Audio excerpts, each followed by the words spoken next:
भारत की सीमा पर प्रहरी हमारे सैनिक पुलवामा में अंदर पाकिस्तान को जाके सैनिकों को ठोका है उन्होंने, उनके लिए सबूत मांगने का काम केजरीवाल ने किया है। ये देशद्रोही वाली मानसिकता है। तो भारत विरोधी इनकी सोच है। ये अर्बन नक्सलाइट टाइप के लोग हैं। मुख्यमंत्री की चूज कौन रही है? मुख्यमंत्री की चूज वो रही है जिनके परिवार ने अफजल गुरु की माफी, जो संसद पार्लियामेंट के अंदर अटैक टेररिस्ट था, उसको माफ किया जाना चाहिए। उसकी कोई अगर मर्सी पिटीशन डाली तो आतिशी के मदर फादर ने डाली थी। पार्टी कोई बड़ी जिम्मेदारी देती है तो क्या कहेंगे सर? मेरे लिए बहुत बड़ी जिम्मेदारी है। 3 बार विधायक मुझे बनाया, 2 बार सांसद बनाया। इससे बड़ी जिम्मेदारी पार्टी को क्या देगी? देश के अंदर 145 करोड़ लोग हैं, राजनीति में 10,000 लोग हैं और मैं उन 10,000 लोगों में से पार्टी ने मुझे बना रखा है। तो इससे बड़ी मेरी क्या पार्टी जिम्मेदारी देगी? रमेश बुदूड़ी जीतते हुए नजर आ रहे हैं। बीजेपी के नेता है, लगातार लीड बना रहे हैं। कालका जी और आतिशी पीछे चल रही हैं, अलका लांबा पीछे चल रही हैं। पवन देव जी, उनसे तो अब ये सवाल भी पूछे जाने लगे हैं कि क्या आप मुख्यमंत्री की रेस में हैं? मतलब ये मान लिया गया है कि बीजेपी अब जीत की तरफ आगे बढ़ रही है, क्यों? देखिए 12:15 होने वाला है। तस्वीर तो आपको लग रहा होगा, समझ रहे होंगे आप। 43-27 बहुत बड़ा डिफरेंस है। ये स्वीकार कर लिया आपने? देखो हमने अभी कुछ स्वीकार नहीं किया है। अभी अंतिम परिणाम आने दो, उसके बाद हम निर्णय करेंगे कि आखिर दिल्ली का रुझान क्या था और दिल्ली ने अपना मत किसको दिया है। हाँ। हमारा एक ही काम है, हमने जनता के लिए संघर्ष किया था और हमारी पार्टी का जन्म भी संघर्ष के साथ ही हुआ है। आरोप प्रत्यारोप राजनीति में लगते रहते हैं, लेकिन अंतिम परिणाम ही सत्य माना जाएगा। संघर्ष संघर्ष करने वाले नेता को सुना ना आपने? अन्ना हजारे ने क्या कहा कि शराब नीति लेकर आप आ गए, घर घर शराब देने के लिए आप तैयार थे और उसी का ये हश्र हुआ है। वो तो पहले भी कह चुके हैं कि आप लोगों ने यूज किया उन्हें। देखो अन्ना हजारे जी का एक अपना पक्ष है, उन्होंने अपना पक्ष रखा, हम उनके पक्ष को भी ठीक है, उनको अभिव्यक्ति की आजादी, उन्होंने अपना पक्ष रखा। बट राजनीति के अंदर आपको ये भी देखना पड़ेगा, अगर दिल्ली के अंदर अच्छी शिक्षा के लिए कोई लड़ा तो वो अरविंद केजरीवाल जी लड़े, अच्छे स्वास्थ्य के लिए लड़ा तो केजरीवाल जी लड़े। तो हम केजरीवाल जी का जो काम है उसको हम इतना लड़ गए पवन जी कि अब पीछे चले गए हैं। इतना लड़ लिए चुनाव, इतना काम कर लिए जनता के कि जनता का मैंडेट ही नहीं मिल पाया। ये बहुत बड़ा सवाल है पवन देव जी। अगर आप चलिए, आप मान के लेते हैं बहुत सारे रुझान बदल भी जाएंगे, आपके खाते में सीटें आ भी जाएंगी, लेकिन महत्वपूर्ण सीटें आतिशी आपकी वर्तमान की सीएम पीछे चल रही है। अरविंद केजरीवाल बहुत कम वोटों के अंतर से ऊपर नीचे हो रहे हैं। आपके पूर्व सीएम, डिप्टी सीएम अगर हम बात करें मनीष सिसोदिया, बहुत कम सीटों से आगे पीछे चल रहे हैं। सौरभ भारद्वाज वो भी पीछे चल रहे हैं। अब आप सोचिए, ये आपके वो टॉप लीडर्स हैं जिन पर पूरी पार्टी चल रही थी और ये पीछे चल रहे हैं। ये आपके लिए सोचने का बहुत बड़ा विषय। राकेश जी, आप कुछ कहना चाह रहे थे? देखिए मैं ये कह रही हूँ, जैसे अभी अन्ना हजारे जी ने बोला, तो मुझे लगता है जो अरविंद केजरीवाल जी की अति महत्वाकांक्षा है, अति महत्वाकांक्षा जो अरविंद केजरीवाल जी की है, वो आम आदमी पार्टी को ले डूबी। अति महत्वाकांक्षा ये थी कि उन्हें लगा कि मैं बस नेता बन गया, सीएम बन गया, अब मुझे जल्दी से जल्दी गोवा में भी कब्जा करना है, मुझे गुजरात पे, हरियाणा पे और पंजाब पे उन्होंने टारगेट बना लिया। तो जितनी और उस महत्वाकांक्षा को पूरा करने के लिए उनको पैसा चाहिए था। वो पैसा उन्हें लगा कि मुझे सीधे रास्ते से मिलेगा नहीं, मुझे करप्शन करना पड़ेगा। उन्होंने कुछ शराब माफियाओं से, कुछ खालिस्तानियों से हाथ मिलाया और उस तरीके से उन्होंने एक षड्यंत्र के तहत ऐसी पॉलिसी को लेकर जिससे राजस्व का भी नुकसान हुआ और उनको एक कट मिला 20% का और सैकड़ों करोड़ रुपए उन्होंने उससे शराब घोटाले से कमा के उस पैसे को अपनी महत्वाकांक्षा की पूर्ति के लिए गोवा इलेक्शन, चाहे उन्होंने अपनी जेब में नहीं रखा, जो बार बार कहते मेरे जेब से क्या मिला, अरे जेब से नहीं मिला, पर आपने उस पैसे का दुरुपयोग किया कमा के अपनी महत्वाकांक्षा पूरा करने के लिए और राज्यों को चुनाव जीतने के लिए पैसा खर्च किया। क्या कहेंगे जो बीजेपी सारा पैसा शीश महल में तो लगा दिया?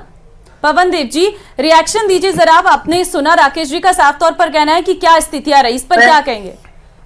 देखो मैं पहले तो मेरे साथी प्रवक्ता से एक चीज कहना चाहूंगा। क्या खालिस्तानी का जो जिक्र कर रहे हैं, तो आपको पता होना चाहिए जो खालिस्तानी मूवमेंट चला उनको जेल में किसने डाला, शायद आपको पता होगा। और दूसरा, जिस भ्रष्टाचार की आप बात कर रहे हैं वो भ्रष्टाचार के आरोप है, अभी उसको सत्यापित होने दीजिए।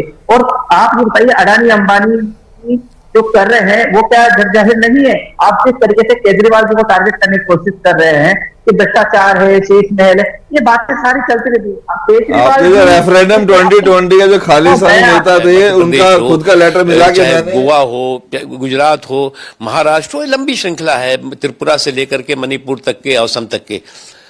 तो वो उसका एक ही मुख्य कारण है कि आज देश के लोगों को इस बात का यकीन है कि भारतीय जनता पार्टी और नरेंद्र मोदी जी सुशासन की गारंटी है, गुड गवर्नेंस की गारंटी है। पूर्वांचल एक बड़ा इशू रहा था, तो क्या सीएम फेस के तौर पर हम पूर्वांचल देखें, क्योंकि दिल्ली में बीजेपी ने पहले पंजाब भी सीएम बनाया था, फिर यहाँ पे पहाड़ी सीएम। देखिए, ऐसा है कि बहुत बेहतरीन मुख्यमंत्री होगा और मोदी जी और भारतीय जनता पार्टी के नेतृत्व जो है वो जमीन की हकीकत और जमीन की जरूरत को अच्छी तरह से समझती है, और दिल्ली को कौन बेहतर तरीके से आगे बढ़ा सकता है वो भी जानते हैं। Let's wait and watch. Kejriwal के लिए क्या संदेश रहेगा? कई नेता केजरीवाल जी के लिए यही संदेश है कि देखिए, हर चुनाव का जो सबक और संदेश होता है वो उसको जो है वो सकारात्मक लेना चाहिए, और जो जीत होती है जहां उसका एक ग्लैमर होता है, वहीं हार का एक ग्रेस होता है। अब आप जो है वो अभी ईवीएम पे ठीकरा फोड़ने लगेंगे, ईवीएम की बेचारी की कुटाई पिटाई शुरू कर देंगे, तो मुझे लगता है कि उससे बेहतर है कि आप उसका आत्मचिंतन करें। अरबाज नकवी कह रहे हैं, और आपके प्रवक्ता जब जुड़ेंगे तो जाहिर तौर पर अच्छा है आपके प्रवक्ता हैं।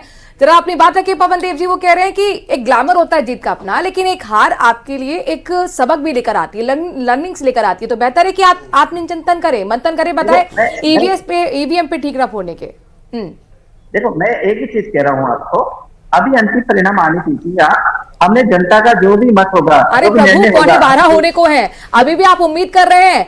यहाँ तो सुनामी दिख रही है बीजेपी की, 45 प्लस चली गई है और 25 पर आप हैं, 25 पर। कहाँ 68, कहाँ 62 थे आप मेरी बात सुन नहीं पा रहे। मैं ये कह रहा हूँ, जनता का जो भी आदेश होगा वो हमें सराखों पे है। हाँ। लेकिन हम यही करेंगे, हमारी जो भी समीक्षात्मक होगा हम समीक्षा करेंगे चुनावों का। अगर हमें कहीं कमी रहती है तो डेफिनेटली हम उसको दूर करेंगे, लेकिन मेरा अंतिम ध्येय यही है कि जनता की सेवा होनी चाहिए। और भाजपा जो उन्हीं मुद्दों पे जमीन पे गई थी, इसको आम आदमी पार्टी लेके पिछले 10 साल से कर रही थी, तो ये हमारी नीतियों की जीत हो रही है अगर देखा जाए तो।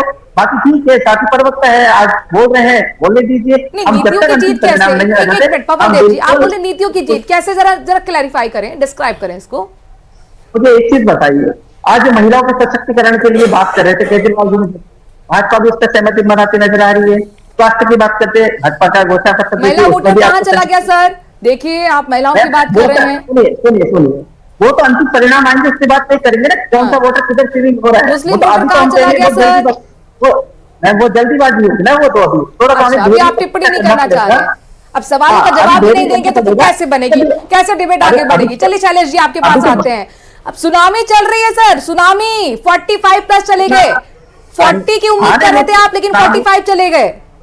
चलिए जी, अब क्या आगे बढ़े? आप मुख्यमंत्री के लिए चयन के लिए भी सोचना शुरू किया है, क्योंकि प्रधानमंत्री जी अगर आप कह रहे हैं कि नतीजे नहीं है, ये रुझान तो है, रुझानों में तो आगे है, आप रुझानों में भी पीछे चल रहे हैं, इस बात को तो स्वीकार कर लीजिए। इसका जवाब लेंगे शैलेश जी को। और ये देखिए, 3 बड़े चेहरे जिन पर उनकी पार्टी के साथ दांव पर लगी हुई है। केजरीवाल है एक तरफ, बीजेपी के राष्ट्रीय अध्यक्ष है जेपी नड्डा, और इसके बाद राहुल गांधी। शून्य, ये बहुत बड़ा एक सेटबैक है कांग्रेस के लिए। शून्य यानी तीसरी बार ऐसा होने जा रहा है, और इसके लिए यहाँ पर आत्ममंथन करने की जरूरत कांग्रेस को भी होगी, आपको भी होगी, जो 62 और 67 लेकर आई है। तीसरी बार में ऐसा क्या हुआ कि 25 पर सिर्फ वो आगे चल रही है? शैलेश जी ये बताइए, अब बात आगे बढ़ी, चूंकि प्रधानमंत्री तो पहुंचे बीजेपी मुख्यालय, चर्चा शुरू हुई, मुख्यमंत्री कौन? रमेश बिधूड़ी से तो सवाल पूछा जा रहा है।